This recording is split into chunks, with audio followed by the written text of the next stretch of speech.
Ya, baik anak-anak, hari ini kita akan membuat keyakinan kelas. Anak-anak sudah tahu apa itu keyakinan kelas? Ya, keyakinan kelas itu hampir mirip dengan peraturan kelas ya anak-anak. Di kelas kita juga ada peraturan, di sekolah ini juga ada peraturan, di semua tempat itu ada peraturan agar menjadi disiplin.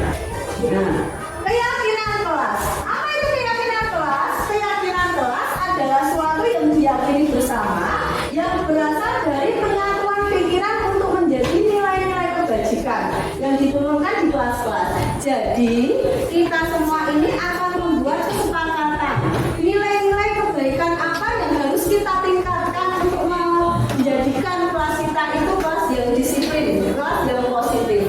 Begitu ya anak-anak. Bagaimana caranya? Caranya adalah membuat atau menuliskan hal-hal yang kalian cita-citakan atau yang kalian inginkan. Kelas kita itu mau dibuat seperti apa? Nah, jadi nanti kalian menuliskan cita-cita atau keyakinan yang ingin kalian capai dalam kelas ini. Harus menuliskan dalam bentuk positif, jadi tidak negatif. Begini contohnya anak, tidak boleh membuang sampah. Nah, jangan seperti itu. Tapi membuat kalimat yang positif, membuang sampah pada tempatnya. Misalnya dilarang terlambat. Nah, kata dilarang itu tidak boleh. Seharusnya membuat kalimat positif, yaitu datang tepat waktu. Begitu ya anak-anak? Siap anak-anak? Nah, dengan adanya keyakinan kelas itu nanti diharapkan dapat meningkatkan kedisiplinan murid, yakni disiplin yang muncul dari dalam diri, dari diri kalian masing-masing. Namanya motivasi intrinsik. Siapa anak-anak? Iya. Nah, sekarang coba kalian tuliskan keyakinan yang ingin kalian capai dalam. Silahkan mulai. Negeri, guru penggerak majukan pendidikan, guru penggerak menghamba pada murid, kreatif rancang pembelajaran, hargai potensi, tingkatkan prestasi, lahirkan profil pelajar Pancasila. Belajar, bergerak, berbagi untuk negeri, kita menjalin kolaborasi.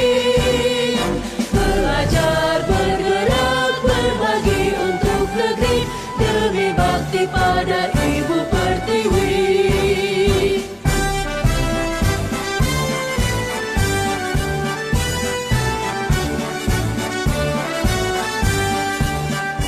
Bulatkan tekad, kuatkan hati, negeri ini memanggilmu kawan. Belajar, bergerak, berbagi untuk negeri, guru penggerak majukan pendidikan, guru penggerak menghamba pada murid, kreatif rancang pembelajaran, hargai potensi, tingkatkan prestasi, lahirkan profil pelajar Pancasila. Belajar, bergerak, berbagi untuk negeri, kita menjalin kolaborasi. Belajar, bergerak, berbagi untuk negeri, demi bakti pada Ibu Pertiwi. Belajar, bergerak, berbagi untuk negeri, kita menjalin kolaborasi.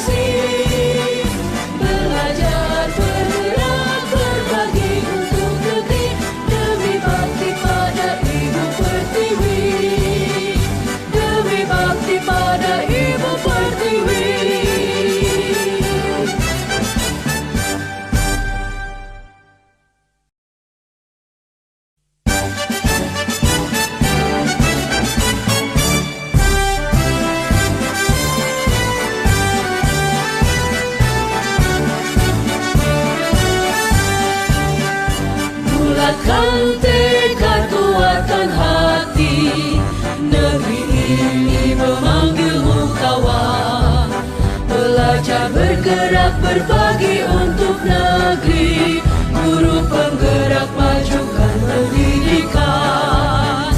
Guru penggerak menghamba pada murid. Kreatif rancang pembelajaran. Hargai potensi, tingkatkan prestasi. Lahirkan profil pelajar Pancasila. Belajar, bergerak, berbagi untuk negeri. Kita menjalin kolaborasi. Belajar, bergerak, berbagi untuk negeri. Demi bakti pada Ibu Pertiwi.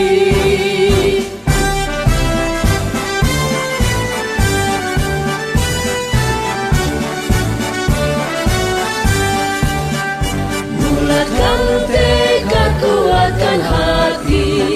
Negeri ini memanggilmu kawan. Belajar, bergerak, berbagi untuk negeri. Guru penggerak majukan pendidikan. Guru penggerak menghamba pada murid. Kreatif rancang pembelajaran. Hargai potensi, tingkatkan prestasi. Lahirkan profil pelajar Pancasila. Belajar, bergerak, berbagi untuk negeri. Kita menjalin kolaborasi. Belajar, bergerak, berbagi untuk negeri. Demi bakti pada Ibu Pertiwi. Belajar, bergerak, berbagi untuk negeri. Kita menjalin kolaborasi. Belajar, bergerak, berbagi untuk negeri. Demi bakti pada Ibu Pertiwi. Demi bakti pada Ibu Pertiwi.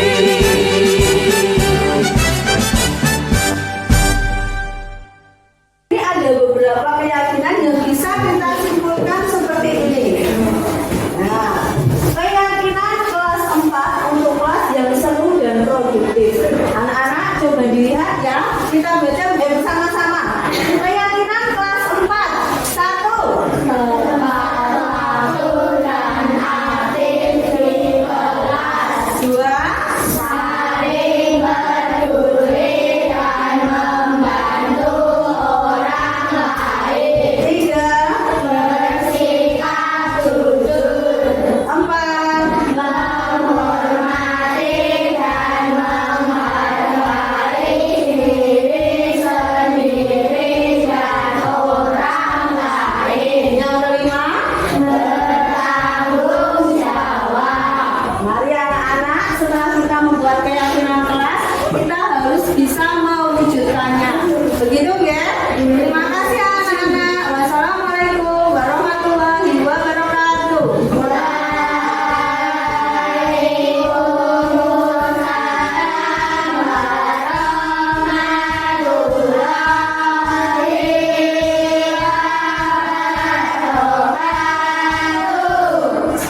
Bulatkan tekad, kuatkan hati. Negeri ini memanggilmu kawan. Belajar, bergerak. Assalamualaikum warahmatullahi wabarakatuh. Saya Ummah Habibah, kelas 4. Hari ini saya senang sekali membuat keyakinan kelas bersama-sama Bu Guru dan teman-teman. Semoga dengan keyakinan kelas yang telah dibuat bisa membuat kelas kami lebih seru dan produktif. Terima kasih. Wassalamualaikum warahmatullahi wabarakatuh. Kita menjalin kolaborasi. Belajar. Bismillahirrahmanirrahim. Assalamualaikum warahmatullahi wabarakatuh. Waalaikumsalam warahmatullahi wabarakatuh.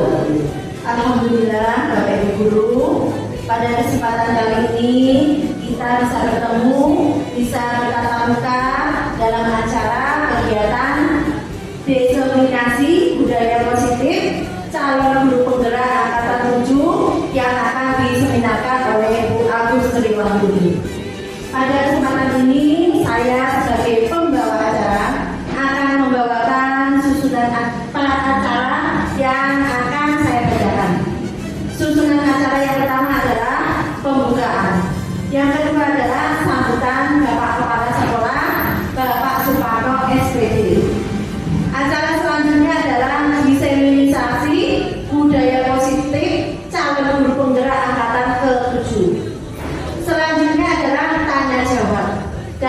terakhir adalah penutup.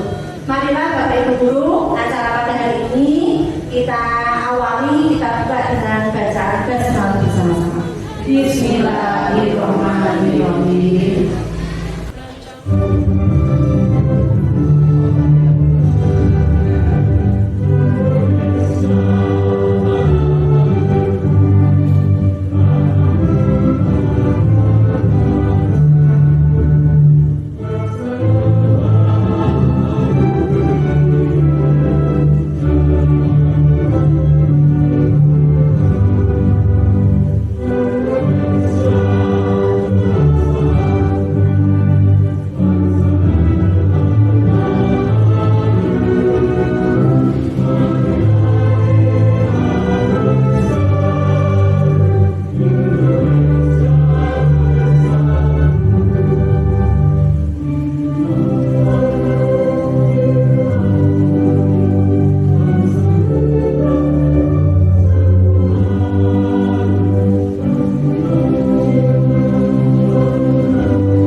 Sehingga kita kesempatan dalam acara yaitu sosialisasi budaya positif yang nanti akan disampaikan oleh Ibu Agustri Wahyuni SPD.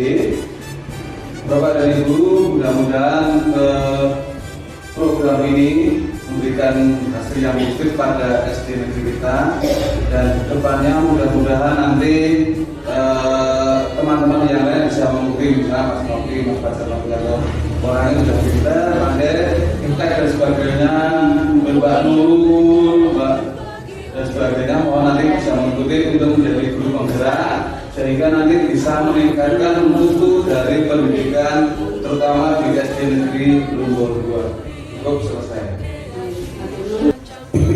Pada kesempatan kali ini saya akan memaparkan tentang nilai positif, yaitu 1. Disiplin positif dan nilai-nilai kebajikan universal. Yang kedua, teori motivasi, hukuman dari penghargaan restitusi. Yang ketiga, keyakinan keras. 4. Kebutuhan dasar manusia dan dunia berkualitas. Yang kelima, restitusi, 5 posisi kontrol. Dan yang keenam adalah restitusi atau segitiga restitusi.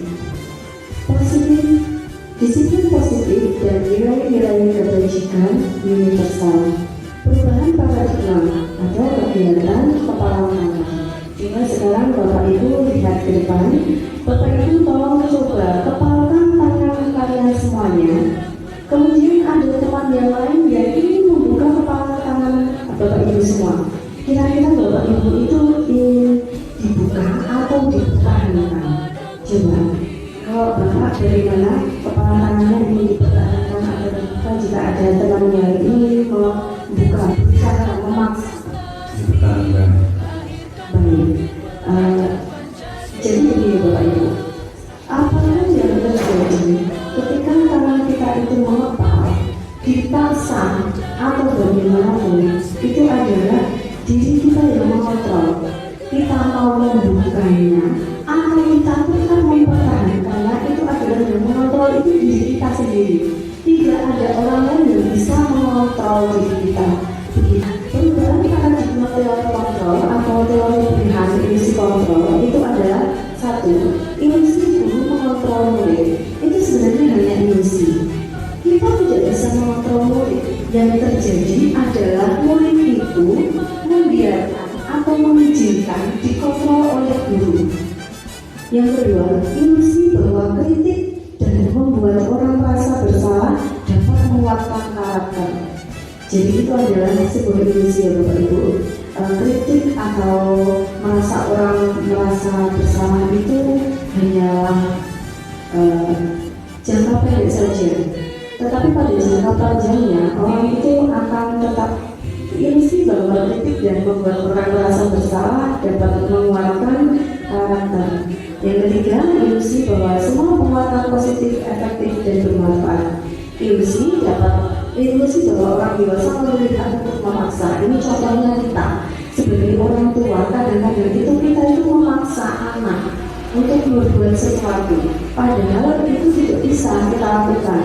Anak itu hanya menuruti saja, dia itu mencoba mengizinkan dirinya untuk dikontrol oleh orang tuanya. Kita lihat bahkan di depan Bapak Ibu, perubahan paradigma, stimulus respon, teori kontrol atau teori pilihan. Siapa yang sesungguhnya yang memiliki kontrol? Kita lihat pada stimulus respon. Kita mencoba mengubah orang agar berpandangan sama dengan kita. Itu sama dengan kita itu memaksa. Padahal di teori kontrol atau pilihan, kita berusaha memahami pandangan orang lain tentang kita. Kemudian, perilaku buruk dilihat sebagai suatu kesalahan. Padahal yang terjadi, semua perilaku itu memiliki tujuan. Yang ketiga, orang lain bisa mengontrol saya. Itu kita tadi sudah buktikan ya, ketika kita itu mengepalkan tangan, kita akan mempertahankan kepala kita atau membuka. Itu hanya diri kita. Hanya Anda yang bisa mengontrol diri Anda sendiri. Kemudian, saya bisa mengontrol orang lain. Nah, Anda itu tidak bisa mengontrol orang lain.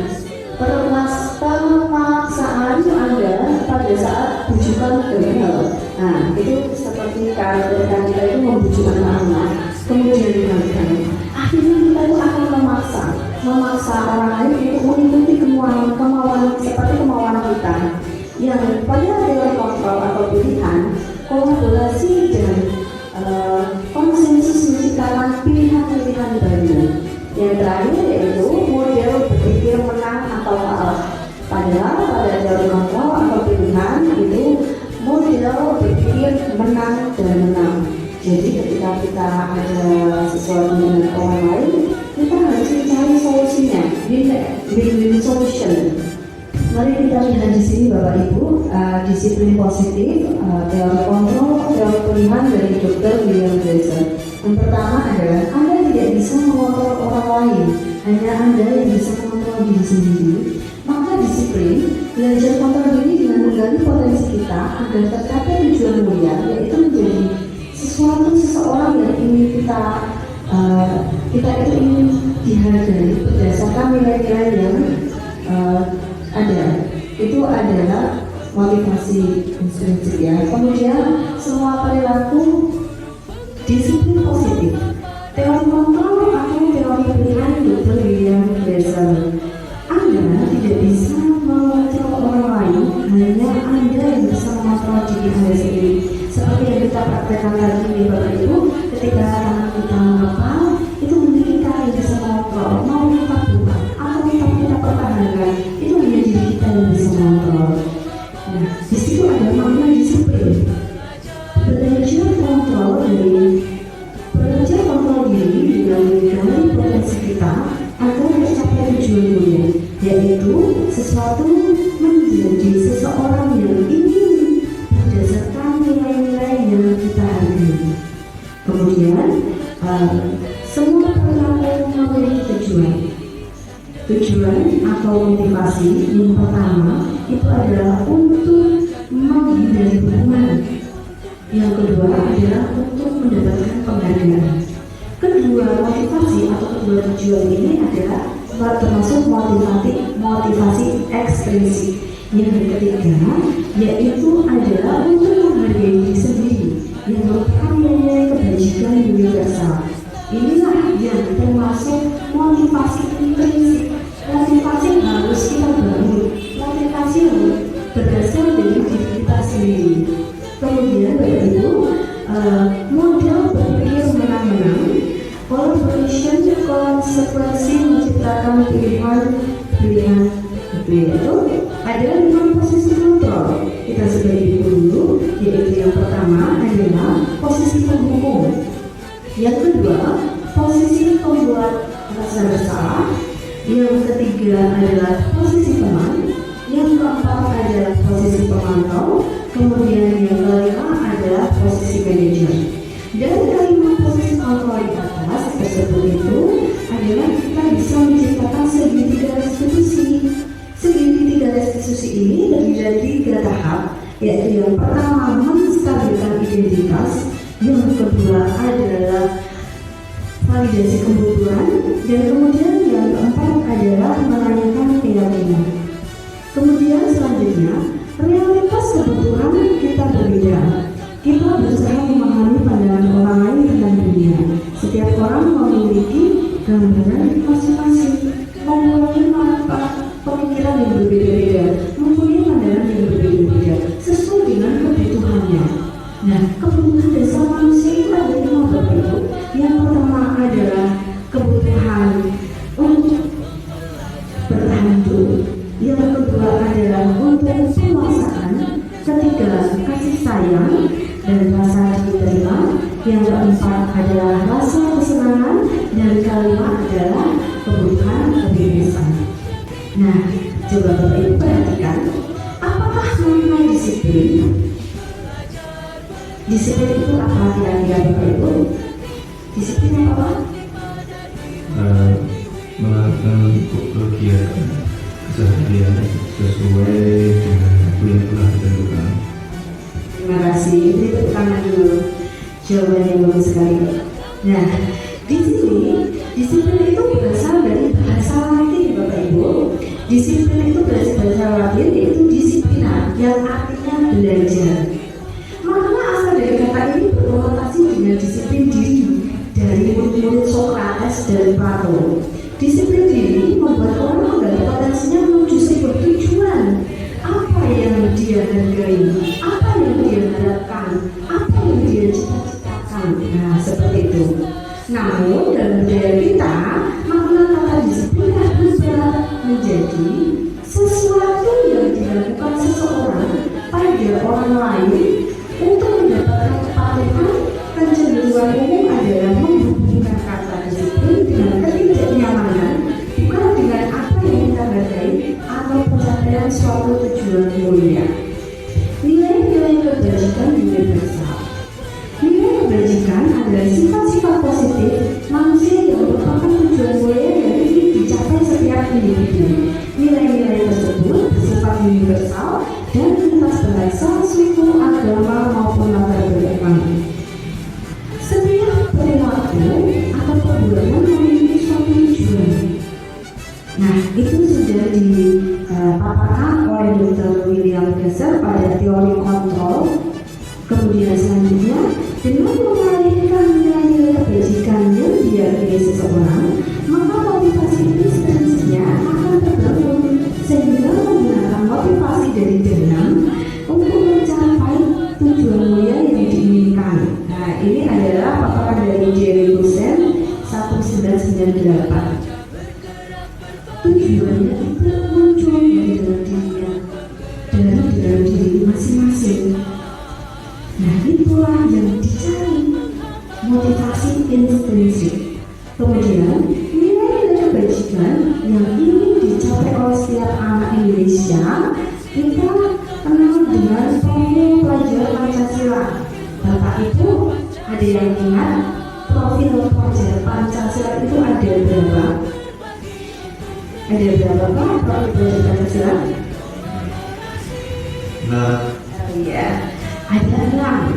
Ya, yaitu yang pertama, beriman bertakwa pada Tuhan Yang Maha Esa dan berakal mulia. Yang kedua, mandiri. Ketiga, berkarakter kritis. Yang keempat, berkebinekaan global. Yang kelima, bergotong royong. Dan yang keenam adalah kreatif. Nah, Bapak Ibu, untuk kita lebih cepat menghafal, dan ini sudah saya ajarkan kepada murid-murid saya di kelas 4, itu dengan cara bernyanyi. Ini coba Bapak Ibu bisa tirukan saya, ya. Belajar Pancasila, beriman dan bertakwa pada Tuhan Yang Esa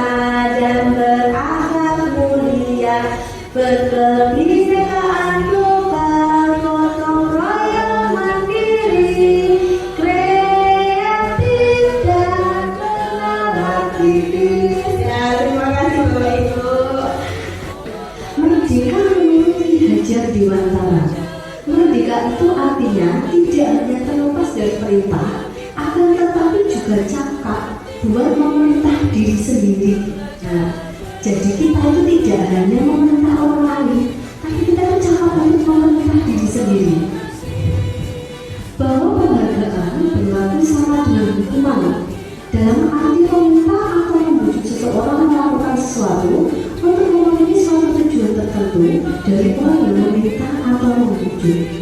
Dorongan yang eksternal dan akan ada faktor ketergantungan.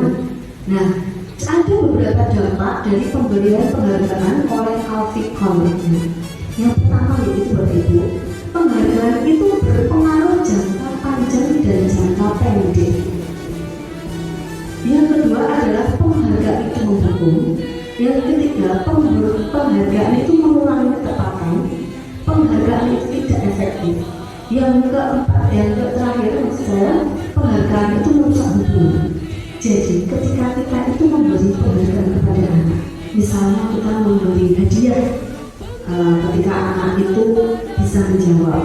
Nah, dari sana itu muncul, tidak hanya muncul motivasi dari dirinya sendiri, tetapi anak itu akan tergantung. Ketika dia itu tidak diberi hadiah, dia tidak mau maju. Atau ketika kita itu memberi hadiah kepada si A yang itu tidak menerima, dia akan merasa minder. Nah, dari situlah yang namanya penghargaan itu merusak hubungan itu seperti itu. Dihukum oleh penghargaan, yaitu penghargaan itu penurunan kualitas. Kenapa bisa seperti itu? Contohnya ketika lomba-lomba itu anak itu berusaha mencari yang terbaik, mencari hasil yang baik. Kadang-kadang hasil yang baik itu tidak hasil dari kreativitas anak itu berusaha mati-matian itu hanya untuk mendapatkan hadiah, bukan untuk mengembangkan kreativitasnya diri. Nah, itu yang namanya penghargaan menurunkan kualitas. Kemudian penghargaan mematikan kreativitas. Kemudian yang terakhir adalah penghargaan mengurangi motivasi intrinsik, karena dia ingin dibanggakan, karena dia ingin diberikan sepeda oleh orang tuanya atau hadiah yang lain. Nah, itu adalah bukan dari motivasi intrinsik, tapi motivasi dari luar. Dalam memberikan apresiasi atau pengakuan perlu diingat. Nah, ini Bapak Ibu, kita ini dalam memberikan apresiasi itu harus mengingat beberapa hal. Yang pertama, satu, beri pengakuan secara khusus. Secara khusus itu ada yang benar-benar berhak mendapatkan penghargaan. Nah, yang kedua, beri pengakuan secara pribadi. Yang ketiga, beri pengakuan kepada semua murid secara bergantian. Kita tahu anak-anak satu kelas itu pasti berbeda-beda potensinya deh. Ada yang pintar di matematika, kita beri penghargaan dia di bidangnya matematika. Ada yang pintar gambar, kita beri penghargaan dia ketika dia menghasilkan gambar yang bagus. Beri pengakuan secara konsisten. Jangan hari ini kita memberi penghargaan, nah besoknya anak-anak itu pasti akan lagi kan. Nah, itu namanya kita harus konsisten. Kemudian fokus pada proses. Kita harus melihat proses dari awal sampai akhir. Bisa saja apa yang dihasilkan karyanya itu ternyata dibuatkan atau hasil contekan atau bagaimana. Yang kita fokuskan itu adalah menilai prosesnya. Contoh pengakuan atau apresiasi kebajikan. Bukan, kemarin saya perhatikan, ibu-ibunya atau bapak-ibunya bisa dia itu membuka apresiasinya. Saya menghargai dia atau terima kasih untuk ketika ada anak yang mau bertanya atau dia yang usul, kita harus mengapresiasi Bapak Ibu. Dia akan tumbuh rasa percaya dirinya. kemudian nilai kebajikan, rasa empati besar sekali. Nah, waduh, contohnya seperti itu ya. Kepedulianmu dengan teman-teman, nah, anak-anak itu tidak semuanya bagus di dalam bidang akademik, tapi juga di dalam rasa sosialnya. Kita juga harus mengapresiasi, tidak hanya yang nilainya 100 saja, tidak. Hal-hal yang kecil ketika ada teman yang menolong temannya yang jatuh, atau ada anak temannya yang tidak membawa orang sakit, nah itu bisa berbagi bekal. Kita bisa mengapresiasi hal-hal seperti itu. Situasi pada saat menolong, nah pada saat membantu temannya, nah seperti itu. Ini selanjutnya adalah Bapak Ibu, coba kita lihat tindakan guru itu termasuk hukuman atau konsekuensi. Hukuman itu adalah dilakukan ketika anak-anak itu tidak tahu apa yang mau diarahkan olehnya. Nomor 1, mencatat 100 kali di dalam buku kalimat, saya tidak akan terlambat lagi karena terlambat sekolah. Menurut Bapak Ibu itu termasuk hukuman atau konsekuensi? Ya, betul sekali.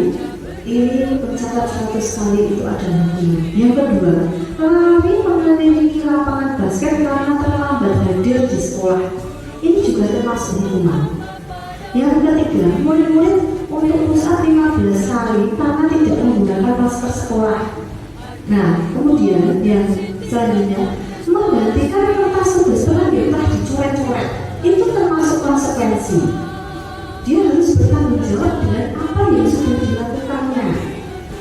Nah, kalau yang ini membersihkan tumpahan air di meja, itu juga dia harus bertanggung jawab, makanya itu termasuk konsekuensi. Murid disuruh untuk tidak menggunakan sepatu seharian karena tidak menggunakan sepatu hitam. Ini termasuk hukuman. Yang terakhir, kami mengelilingi lapangan basket 2 kali karena terlambat. Itu termasuk konsekuensi karena masih ada korelasinya dengan pelajaran PJOK. Tetapi kalau jika dia itu terlambat sekolah saja, kemudian dia itu disuruh lari lapangan, itu namanya hukuman. Selanjutnya, Bapak Ibu, hukuman dan konsekuensi tadi ya, perbedaan yang bisa kita ambil itu, hukuman itu sesuatu yang menyakitkan yang harus terjadi, sedangkan konsekuensi itu memang sesuatu yang benar-benar harus terjadi. Hukuman itu membuat anak sakit. Nah, bukan hanya sakit secara fisik, tapi juga sakit hati untuk jangka waktu yang lama. Sedangkan konsekuensi itu membuat anak merasa tidak nyaman dalam jangka waktu yang pendek. Kalau memberikan hukuman secara fisik atau secara verbal, kadang-kadang itu akan terekam dalam memori mereka sampai pada mereka itu dewasa. Untuk jangka pendeknya mungkin mereka akan merasa sakit hati, kesal, marah, yang berakibat dengan tidak suka pada mata pelajaran tersebut. Tetapi jangka lamanya dia akan teringat-ingat. Kemudian Bapak Ibu, anak membenci kedisiplinan, sedangkan konsekuensi anak menghargai disiplin. Pada hukuman itu merupakan sebuah paksaan, tetapi pada konsekuensi itu adalah stimulus tanggapan. Yang kemudian selanjutnya, hukuman itu mendorong anak untuk menyakiti diri sendiri.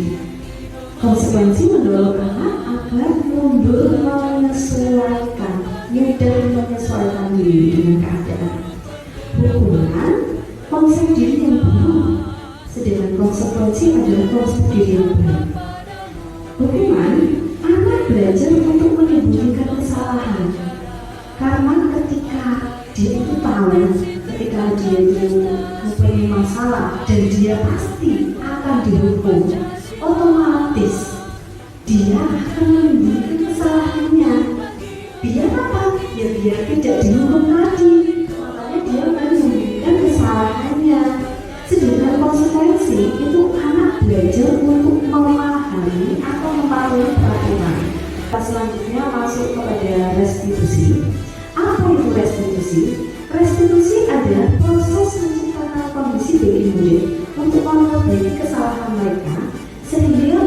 bisa kembali pada kelompok mereka dengan karakter yang lebih kuat. Restitusi juga merupakan proses kolaboratif yang mengajarkan murid untuk mencari solusi untuk masalah mereka dan membantu murid berpikir tentang orang seperti apa yang mereka inginkan, yaitu menjadi tujuan mulia, dan bagaimana mereka harus memperlakukan orang lain. Itu adalah teori dari Gosen 2004. Kita lihat Bapak Ibu, di sini adalah identitas gagal dan identitas sukses. Yang termasuk identitas gagal itu ada lingkungan, yang termasuk identitas sukses itu ada disiplin. Disiplin di sini dibagi menjadi dua, yaitu konsekuensi dan restitusi. Coba kita lihat Bapak Ibu. Nah, hukuman adalah sesuatu yang menyakitkan yang harus terjadi. Tidak nyaman untuk murid, anak jangka panjang, korban mendapatkan keadilan, kemudian rumah akan merasa tersakiti, perilaku pasif agresif meningkat. Nah, ini menciptakan sesuatu yang negatif.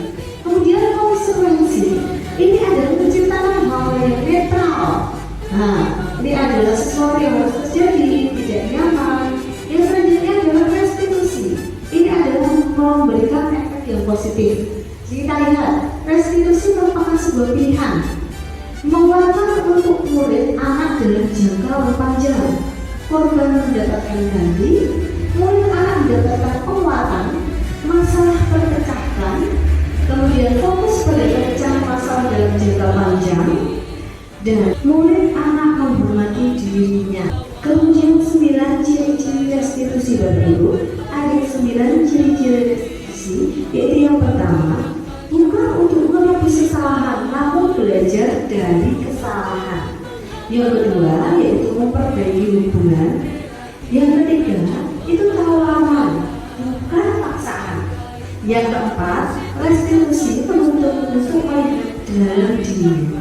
Yang kelima, restitusi mencari kebutuhan dasar yang mendasari tindakan.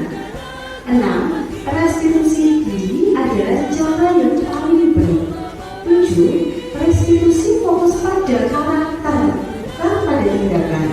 Yang 8. Restitusi fokus pada solusi. Yang terakhir ada yang 9. Restitusi mengembalikan murid yang berbuat salah pada kelompoknya. Ya, ini kenapa tidak memakai peraturan? Kenapa harus menjadi keyakinan kelas? Nah, ini ya, coba kita lihat pada pertanyaan. Mengapa kita itu harus memiliki peraturan menggunakan helm bila mengendarai kendaraan roda 2? Untuk apa kita itu harus memakai helm ketika mengendarai? Ya, pertama melindungi kepala, dan kedua mengikuti aturan pengendara. Benar sekali. Kemudian, mengapa kita memiliki peraturan 3M? Menggunakan masker, mencuci tangan, dan menjaga jarak. Mengapa kita itu harus memiliki aturan datang tepat pada waktu? Nah, untuk mendukung motivasi intrinsik, kembali ke nilai-nilai keyakinan lebih menggerakkan seseorang dibandingkan mengikuti serangkaian peraturan-peraturan. Kita lihat ada bagian di sini Bapak Ibu.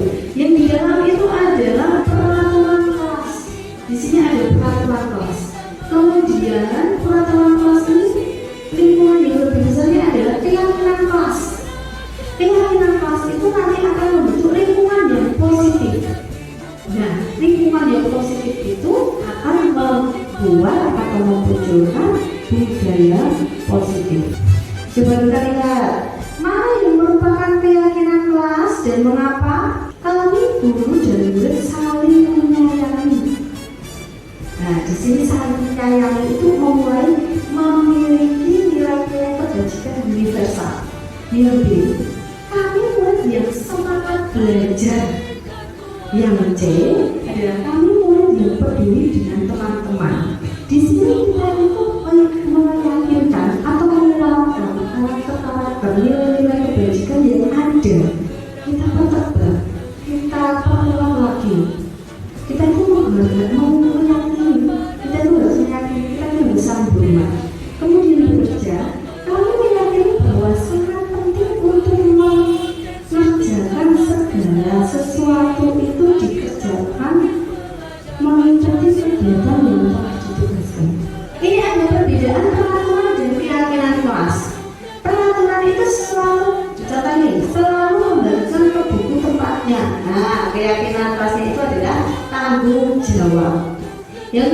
dilarang mengganggu orang lain.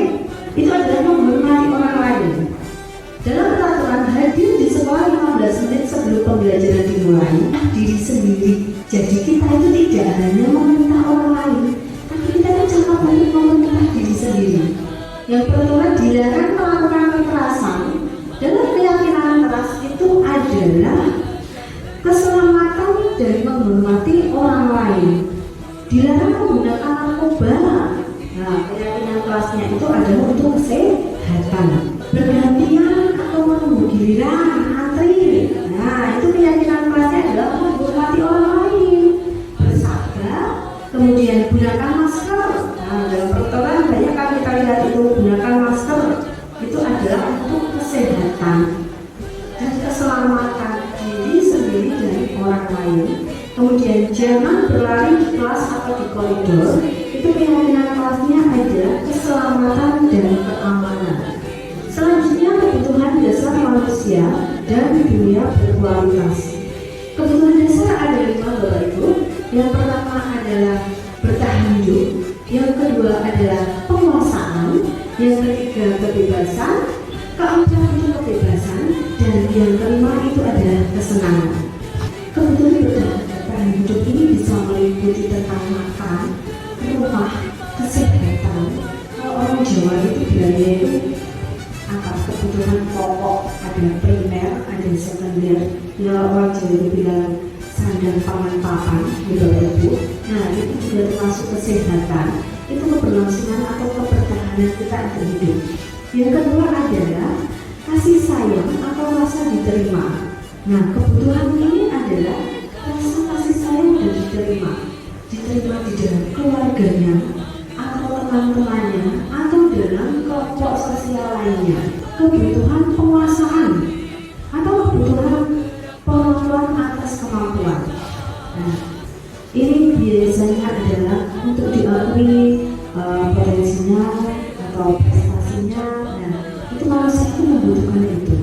Nah, kebutuhan kebebasan, kebutuhan untuk menentukan pilihan-pilihan diri sendiri tanpa dipaksa oleh orang lain. Kebutuhan mencoba sesuatu. Kemudian yang terakhir adalah kebutuhan kesenangan atau kebutuhan untuk merasa senang. Nah, ini saya lihat dari kehidupan biasa itu adalah hidup tanpa kekuatan apapun, tanpa menyedihkan.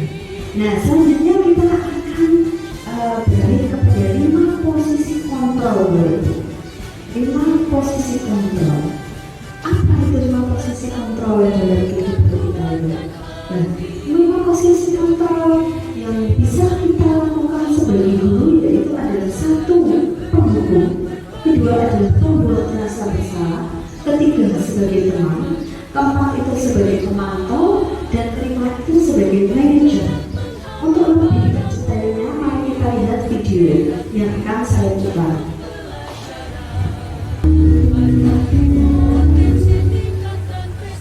Saling menghargai Ibu dan Bapak Guru hebat dalam penerapan disiplin positif restitusi. Salah satu program yang digunakan adalah 5 posisi kontrol.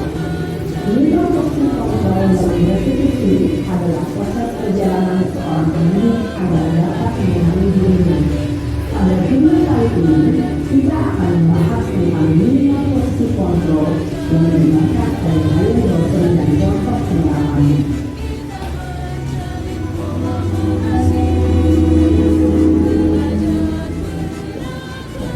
Lima posisi kontrol itu adalah 1. Posisi penghukum, 2. Posisi pembuat rasa bersalah, 3. Posisi tenang, 4. Posisi memantau atau monitor, dan 5. Posisi manajer. Untuk lebih memahami 5 posisi tersebut, mari kita saksikan kasus kemarin yang terlambat hadir 20 menit di sekolah dan melihat bagaimana 5 posisi kontrol dalam menghadapi masalah tersebut.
Posisi pendukung biasanya berbicara dengan nada tinggi, menghadut, menunjuk-nunjuk, menyakiti, dan menyindir.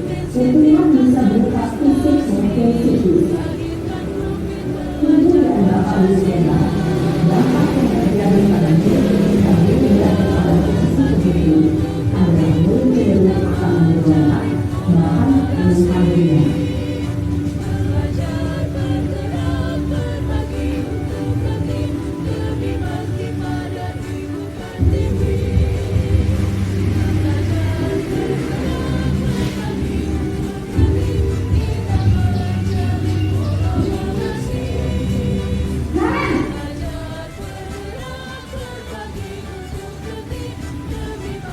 Lalu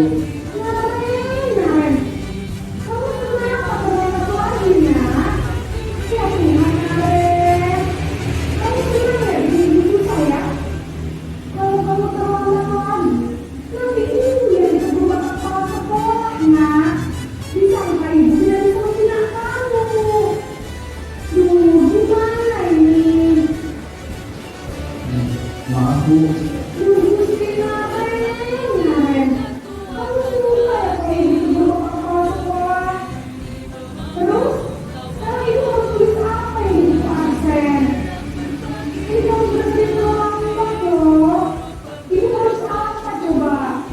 maaf Bu, maaf sekali. Ya sudah, lain kali jangan bikin ibu lagi anak ya. Ibu tidak akan kuat lagi kalau begini terus. Kita jangan lupa kalau ibu bakal kelas. Sekarang kita kelas. Maaf ya Bu, maaf sekali.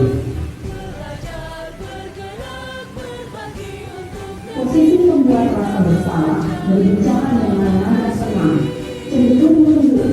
Namun kata-kata yang diutarakan membuat murid merasa menjadi orang yang gagal, memandang buruk dirinya sendiri, merasa tidak berharga, dan tidak sanggup membahagiakan orang lain. Ketika guru mengambil posisi membuat rasa bersalah, murid akan menganggap dirinya yang bersalah dan ia akan menyimpan emosi negatif tersebut di dalam dirinya.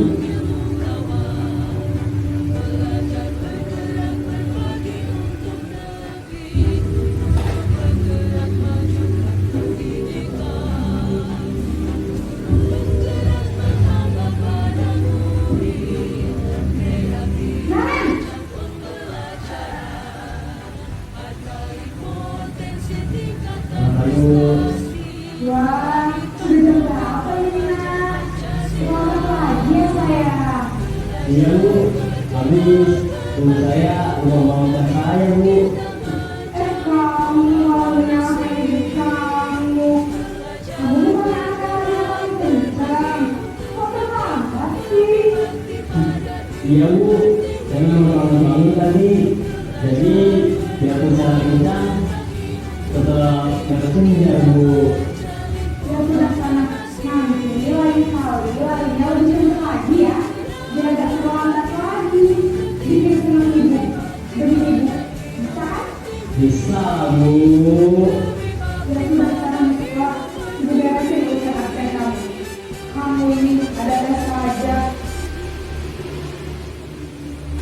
Dalam posisi tenang, guru berbicara dengan nada suara ramah, akrab, cenderung berpindah gurau untuk menjaga suasana tetap santai.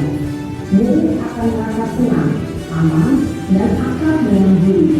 Identitas yang tercipta adalah identitas sukses atau berhasil. Namun, perlu diingat, karena ini masih bersifat eksternal, maka ada faktor ketergantungan dan murid kepada orang tertentu. Di sini, guru absennya. Bila di lain waktu, murid bisa berperilaku baik, namun hanya kepada orang-orang tertentu saja.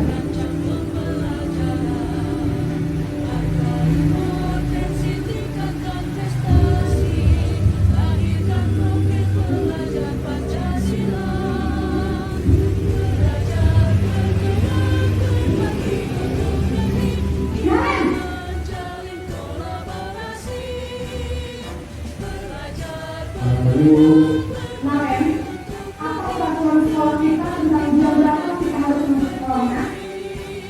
kita harus di sekolah jam 7. Iya betul, sekarang sudah jam 7.20. Mana sudah tahu konsekuensinya jika terlambat hadir? Paham Bu, saya harus tinggal kelas pas jam istirahat selama 20 menit. Iya benar, konsekuensinya demikian. Jadi nanti jam 9.30 pas istirahat, kamu harus tinggal di kelas, kerjakan tugas tambahan untuk ketinggalan kamu, ya. Baik Bu. Posisi pemantau mengandalkan perhitungan atau data untuk memantau murid. Guru mengarahkan murid berdasarkan peraturan dan konsekuensi. Seorang pemantau menunjukkan salah satu jenis dari ekspresi wajah yang nyata dan seluruh formal.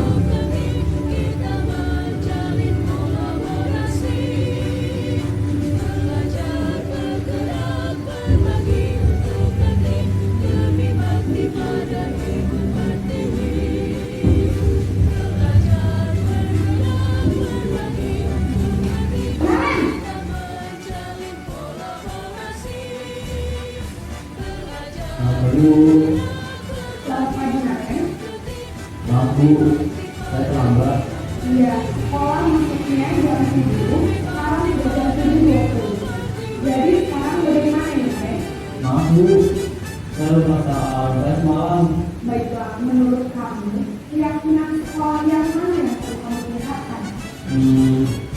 Menghargai diri sendiri dan orang lain mungkin ya Bu. Setuju. Jadi, apakah Naren mewakili dengan kalian mengalami tersebut? Iya Bu, kamu yang jadinya. Apakah Naren bersedia menjadi inovasi sekolah dasar ini? Bersedia Bu. Bagaimana kamu akan menjadi inovasi sekolah dasar ini? Saya akan mencoba tidak lupa menyetel alat saya Bu. Baik, kalau Naren kamu sekolah di rumah, ada orang yang kira-kira bisa bantu mengingatkannya? Ada Bu, kakak saya, Kak Emma. Ada lagi selain Kak Emma? Selain Kak Emma, ada ibu saya.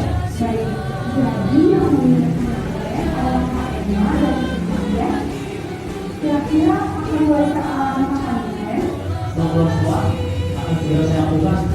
Baik, jadi Naren akan sekolah kamu besok pagi dan akan diingatkan oleh kakak dan ibu dan Naren ya.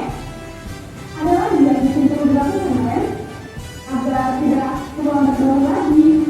Tidak ada Bu. Baik Naren, terima kasih untuk kebersamaanmu. Sekarang kamu perlu kembali ke kelas untuk belajar. Baik Bu, terima kasih. Posisi manajer adalah posisi kontrol yang disarankan untuk membimbing murid memiliki sikap disiplin dan disiplin, yaitu murid yang mandiri, bertanggung jawab, dan dapat memecahkan masalah. Tujuan dari posisi ini adalah agar murid dapat berefleksi atas tindakannya. Guru akan terus memberikan pertanyaan-pertanyaan yang makna, sehingga membuat murid dapat belajar dari kesalahannya dan mencari sebuah solusi untuk menyelesaikannya. Ibu dan bapak guru hebat setelah mengamati adanya 5 posisi kontrol lain. Kira-kira posisi mana yang paling ideal? Posisi mana yang dapat menunjang motivasi murid-murid? Ya, posisi ini adalah posisi ideal yang ingin ibu secara tinggi. Pada posisi kedua, guru dapat menempatkan disiplin itu yang berpihak pada murid, yang memerdekakan murid. Perjalanan seorang pendidik tentunya tidak mudah untuk sampai pada posisi seorang manajer. Namun, tujuan kita pasti, yaitu menciptakan murid-murid yang mandiri, merdeka, dan bertanggung jawab. Semoga penggambaran 5 posisi kontrol yang telah diperlihatkan ini dapat menjadi ajar refleksi bagi kita semua, agar dapat terus mengasah dan menerapkan disiplin positif yang memerdekakan murid. Mari terus berlatih dan bersemangat. Selamat menerapkan. Salam dan bahagia ibu dan bapak guru hebat. Ya, kita itu seharusnya berusaha untuk menjadi posisi kontrol pemantau, atau yang paling kita harapkan adalah sebagai manajer. Atau begini, kita itu harus menjadi dari beberapa posisi itu kita menjadi posisi manajer, atau kalau belum bisa kita itu menjadi pemantau. Jadi ketika kita ada masalah, kita itu harus memberikan solusinya, tidak hanya memberikan hukuman, tidak hanya membuat anak itu merasa bersalah, atau kita hanya menjadi teman. Kadang-kadang kalau itu kita menjadi teman, anak-anak itu tidak menghargai atau menyepelekan. Ini adalah pernyataan dan siapa yang mengatakan kalau itu adalah saya kecewa sekali dengan kamu. Nah, seperti video tadi, pada posisi pembuat orang merasa bersalah. Kemudian yang selanjutnya adalah bagaimana kamu bisa menyelesaikan masalah ini. Nah, ini dicari solusinya. Segitiga restitusi itu ada 3 tahapan. Yang pertama adalah menstabilkan identitas, yang kedua adalah validasi kebutuhan, dan yang terakhir adalah menanyakan keyakinan. Pada tahapan menstabilkan identitas itu adalah setiap orang pasti pernah melakukan kesalahan, atau kamu bukan satu-satunya yang pernah melakukan kesalahan. Itu adalah tahapan menstabilkan identitas. Kemudian validasi kebutuhan itu adalah kamu tentu punya alasan mengapa melakukan itu. Nah, atau bisa dengan adakah cara yang lebih efektif untuk mendapatkan apa yang kamu butuhkan. Nah, itu tadi adalah termasuk dalam memvalidasi kebutuhan. Kemudian tahapan yang terakhir adalah menanyakan keyakinan. Nilai-nilai apa yang telah kamu sepakati, atau kamu ingin menjadi orang yang seperti apa. Itu adalah tahapan pada menanyakan keyakinan. Segitiga restitusi tadi ada 3 tahapan, yaitu yang pertama menstabilkan identitas, yang kedua validasi kebutuhan, dan yang terakhir adalah menanyakan keyakinan. Berbuat salah itu hal yang manusiawi. Tidak ada manusia yang sempurna. Bapak Ibu juga dulu berbuat salah. Kita pasti bisa menyelesaikan permasalahan ini. Bapak Ibu tidak tertarik untuk mencari siapa yang salah dan siapa yang benar. Bapak Ibu lebih tertarik untuk menyelesaikan masalah. Kalau kamu menyerahkan diri terus-menerus, apakah kamu bersikap baik pada diri sendiri? Nah, itu tadi adalah contoh-contoh yang harus kita lakukan atau kita katakan saat menstabilkan identitas. Kemudian kita lanjut kepada validasi kebutuhan. Contohnya beliau berkata seperti ini. Kamu bisa saja kan melakukan hal yang lebih buruk, tapi kamu tidak melakukan itu. Nah, kamu pasti punya alasan mengapa melakukannya. Apa yang terjadi kamu? Kamu boleh tetap berusaha menjaga sikap itu, tapi tambahkan sikap yang lain yang baru. Maukah kamu belajar cara lain untuk mendapatkan yang kamu butuhkan tanpa harus mengumpul? Apakah kamu bisa melakukan hal dengan baik? Nah, membantu murid mengenali basic need kebutuhan dasar yang ingin dipenuhi. Selanjutnya adalah tahapan meyakinkan menanyakan keyakinan. Nilai-nilai universal apa yang telah kita sepakati? Kelas apa yang dia itu seperti apa? Kamu ingin menjadi anak yang seperti apa? Apa yang kamu rasakan ketika kamu melakukan itu? Kamu menjadi anak yang seperti apa? Nah, itu adalah menanyakan keyakinan. Anak melihat kesalahannya dihubungkan dengan norma sosial dan nilai-nilai yang mendasari manusia berinteraksi dengan orang lain. Jadi kesalahan tadi itu dihubungkan dengan norma-norma sosial. Apa yang seharusnya kita lakukan saat berinteraksi dengan orang lain di masyarakat. Kita masuk pada intervensi 30 menit. Nah, intervensi ini bisa membantu murid kembali ke tujuan semula dengan cukup singkat dan dengan cara non-konfrontatif. Pertanyaan-pertanyaan yang diajukan biasanya dikemukakan oleh seorang pemantau atau manajer Nah, apakah kamu ingin berbuat lebih baik? Tuh biasanya berkata seperti itu. Apakah saat ini kamu sedang menjadi orang yang sedang kamu inginkan? Apakah kamu bisa mengubah kegiatan atau perilaku yang kamu lakukan saat ini menjadi sikap yang lebih baik? Apa yang bisa membantu? Apakah wajar membuat kesalahan? Nah, bisakah kita memperbaikinya? Apakah yang kamu lakukan saat ini sesuai? Apa yang kamu siap untuk menjawab? Pengaturannya apa? Sepertinya kamu punya masalah. Saya bisa bantu apa? Itu yang sering dilakukan atau yang sering dikatakan oleh seorang pemantau atau manajer. Baik, demikian tadi Bapak Ibu paparan dari saya tentang budaya positif. Apakah ada pertanyaan? Iya, silakan Mbak. Untuk memastikan saja dan untuk memantapkan, jadi untuk kita sebagai guru itu posisi yang paling utama atau yang mantap itu posisinya apa? Terima kasih. Terima kasih sekali pertanyaannya Bapak. Iya, jadi kita sebagai guru kita harus berusaha berada pada posisi kontrol manager, posisi kontrol yang tertinggi. Kita jangan sampai menjadi pemukul, karena itu tadi anak akan merasa tersakiti baik hati dan fisiknya, akan menimbulkan dendam.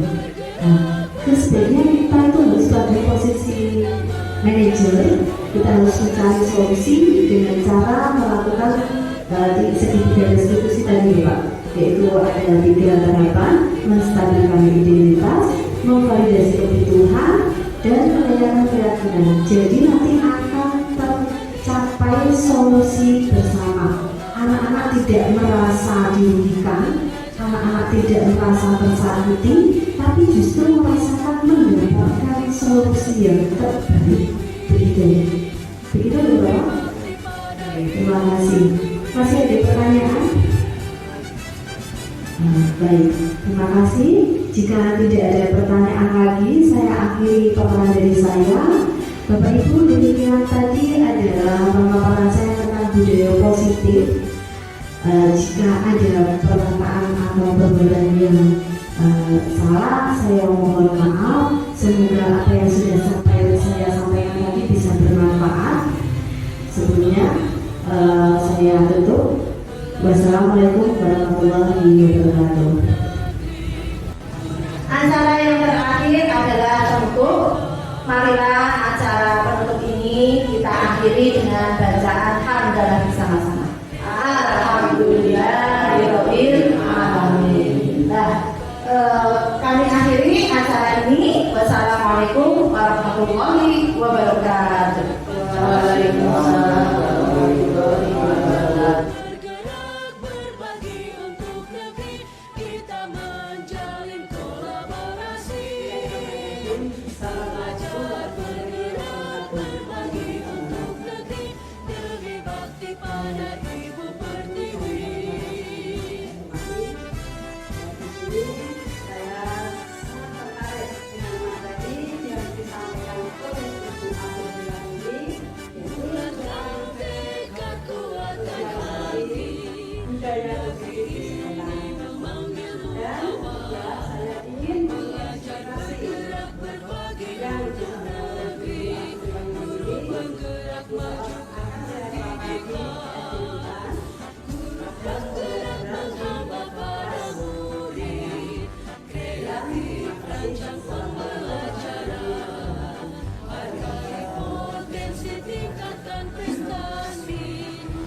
Saya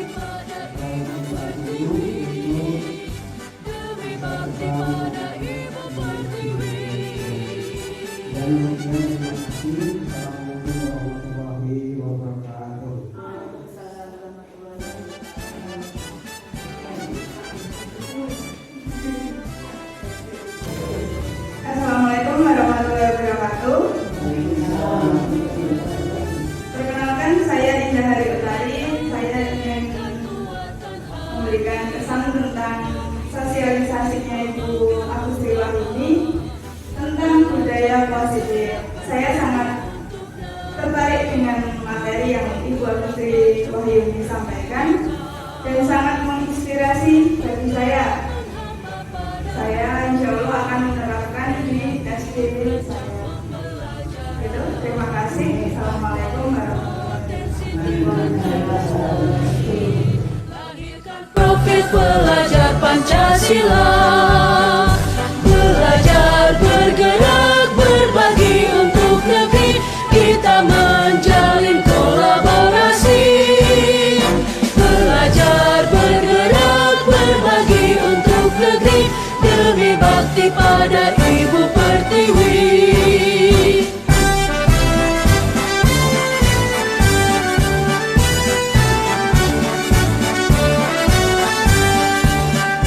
Bulatkan tekad, kuatkan hati, negeri